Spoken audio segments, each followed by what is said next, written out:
मित्रों नमस्कार। क्रिकेट के इस मेरे शो में आपका हार्दिक अभिनंदन, स्वागत है। मित्रों, आज हम इस शो में आज क्रिकेट के एक ऐसे ट्रेंडिंग हो रहे शब्द पर चर्चा करेंगे जो इन दिनों क्रिकेट पंडितों, फैंस और क्रिकेट जानने वालों के लिए बड़ा रुचिकर है। वो शब्द है बेसबॉल। मैं इस टॉपिक पर चर्चा शुरू करने से पहले आपसे रिक्वेस्ट करूंगा कि आप अगर मेरे चैनल पर नए आए हो तो मेरे चैनल को ज्यादा से ज्यादा सब्सक्राइब करें और इस शो को पूरा देखना न भूलें, ताकि जिस शब्द पर हम चर्चा कर रहे हैं उस शब्द से आप पूर्णतः ज्ञाता हो सके। मित्रों, इस समय एक टेस्ट क्रिकेट की दृष्टि से एक रणनीति अपनाई जा रही है, बेसबॉल। क्या है ये बेसबॉल? जैसा कि आप सब जानते हैं, इस समय इंग्लैंड की जो टेस्ट टीम है वो बहुत मजबूत गति से आगे बढ़ रही है और इसमें योगदान है इंग्लैंड के कप्तान बेन स्टोक्स और उनके कोच ब्रेंडन मैकुलम का। मित्रों, आपको विदित होगा कि ब्रेंडन मैकुलम पिछली जुलाई को ही इंग्लैंड के कोच बने हैं।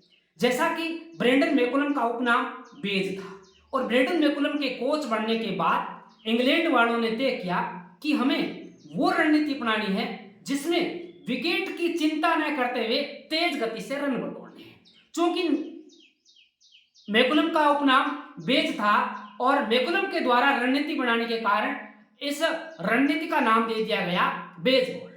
और इस नीति के तहत इंग्लैंड के जो खिलाड़ी है वो 1 नंबर से लेकर के 11वें नंबर तक के खिलाड़ी विकेट की चिंता न करते हुए, मैच के परिणाम की चिंता न करते हुए अपनी पारी में आक्रामकता को शुमार करते हैं।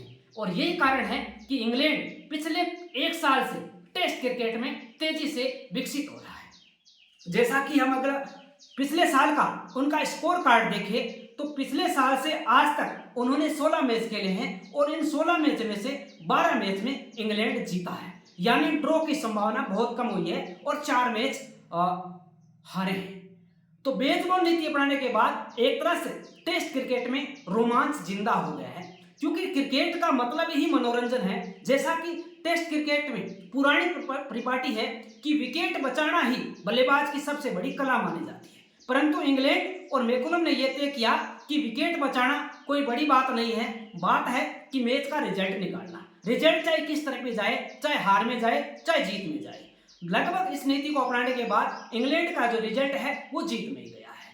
और इस समय क्रिकेट पंडित, क्रिकेट फैंस और क्रिकेट जानने वाले हैं वो ये सोच रहे हैं कि अन्य जो टीमें हैं वो इस नीति को क्यों नहीं अपना रही है। ऐसा नहीं है, बहुत सी टीमें अपना रही है। जैसा कि भारत ने भी पिछले साल जब ऑस्ट्रेलिया गया था और ऑस्ट्रेलिया में भारत विराट कोहली की कप्तानी में पहला मैच हार गया था और पहली पारी में मात्र 46 रन पर ऑल आउट हो गया था और मैच बुरी तरह से भारत हार गया था। परंतु उसके बाद विराट कोहली भारत लौट गए थे और कैप्टनशिप आ गई थी रहाणे के हाथ में। रहाणे के हाथ में कप्तानी आने के बाद भारत ने भी इसी रणनीति का अनुसरण किया और जब सिडनी टेस्ट खेला गया, वो टेस्ट तो हालांकि ड्रॉ रहा, परंतु चौथी पारी में जो ऋषभ पंत ने आक्रामकता दिखाई थी वो आक्रामकता आगे आने वाले 2 मैचों का परिणाम भारत के पक्ष में लेकर आई थी और भारत ये सीरीज जीता था। बात करें इंग्लैंड की, तो इंग्लैंड ने ये रीति टेस्ट क्रिकेट की दृष्टि से एजबेस्टन टेस्ट जो कि भारत और इंग्लैंड के बीच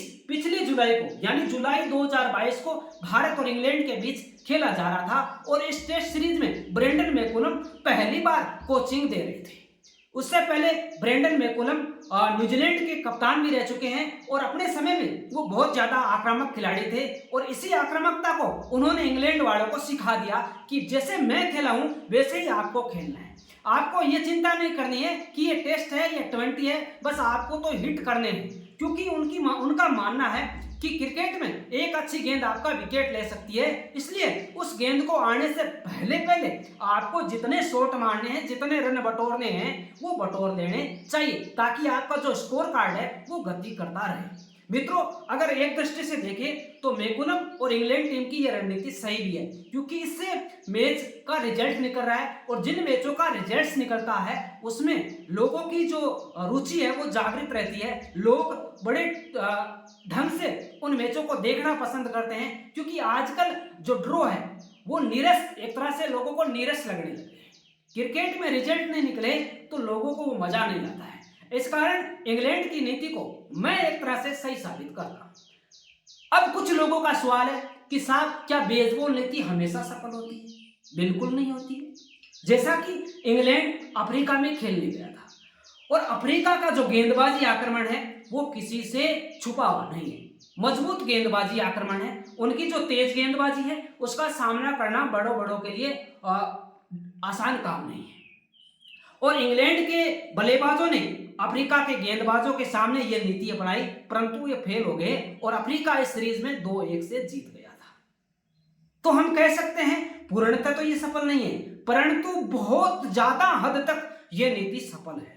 टेस्ट क्रिकेट के रोमांच को जिंदा रखने के लिए मैं समझता हूं अन्य टीमों को भी इस नीति पर काम करना चाहिए, काम कर भी रहे हैं। इंग्लैंड इस नीति पर वनडे और टी में 2015 से काम कर रहा है। आप सबको पता होगा कि 2015 के वर्ल्ड कप में इंग्लैंड बांग्लादेश के हाथों सुरक्षित रूप से खेलने के कारण बांग्लादेश जैसी कमजोर टीम से हार गया था और उस हार के बाद इंग्लैंड ने तय किया था कि अब सुरक्षित नहीं खेलेंगे, अब आक्रामक होकर खेलेंगे।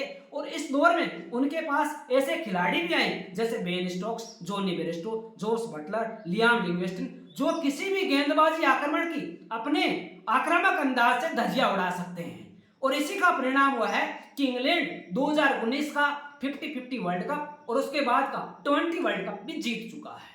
तो एक तरह से इंग्लैंड वनडे और टी में इस रणनीति से 2015 से काम कर रहा है। किसी टीम में एक खिलाड़ी तो आक्रामक रूप से खेलता है, परंतु जब पूरी टीम बिना विकेट के चिंता करते खेलती है तो वो नीति होती है बेसबॉल की। इस तरह से हम समझ सकते हैं इंग्लैंड की जो नीति है, इंग्लैंड के जो कोच की जो नीति है, वही नीति बेसबॉल है। इस नीति पर आगे आने वाले वीडियो में और चर्चा करेंगे। अगर आपको ये वीडियो पसंद आया तो कमेंट जरूर करें और ये जरूर बताना कि क्या भारत को भी इस नीति पर काम करना चाहिए। धन्यवाद।